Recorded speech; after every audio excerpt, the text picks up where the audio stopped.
શું કાર્યવાહી? માનનીય મેયર સાહેબ અને માનનીય કમિશનર સાહેબની સૂચના અન્વયે જે આપણી સઘન ફૂડ ડ્રાઈવ એક વાર્ષિક જે છે કરવાનું આયોજન કરવામાં આવ્યું હતું, અનુસંધાને રાજકોટ મહાનગરપાલિકાની ફૂડ શાખા દ્વારા આ ડ્રાઈવ અંતર્ગત અત્યાર સુધી 1100 ઉપરાંતના ફૂડ બિઝનેસ ઓપરેટરનું જે છે એ સ્થળ ઉપર ચેકિંગ કરવામાં આવ્યું છે. આ ઉપરાંત જોવા જઈએ તો આ સ્થળ મુલાકાત દરમિયાન 310 જેટલી નોટિસો અનહાઇજેનિક કન્ડિશનમાં ખોરાક સાચવેલો હોય, લાયસન્સ ના હોય, આ ઉપરાંત સ્ટોરેજ કન્ડિશન ખરાબ હોય, આ ઉપરાંત બેક્ટેરિયા કે ફૂગવાળો ખોરાક આપણને મળી આવ્યો હોય તો આ તમામ માલ જે છે એ અન્વયે જે છે 310 પેઢીને નોટિસ ઇસ્યુ કરવામાં આવી છે. આમાં કુલ જોવા જઈએ તો 5720 કિલો જેટલો અખાદ્ય જથ્થો જે છે એનો સ્થળ ઉપર જ છે નિકાલ કરવામાં આવ્યો છે. એટલે કે લોકોના પેટમાં આટલું ખરાબ અનાજ અથવા ખાવાનું જતા જે છે અટકાવવામાં આવ્યું છે ને આરોગ્ય ઉપર થતી અસરો પણ અટકાવવામાં આવી છે.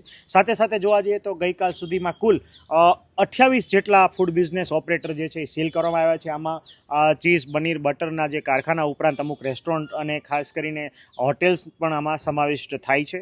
આ ઉપરાંત જોવા જઈએ તો કુલ 7,10,000 ઉપરાંતની જે પેનલ્ટી જે છે વહીવટી ચાર્જ સ્વરૂપે જીપીએમસી એક્ટ અન્વયે વસૂલવામાં આવી છે.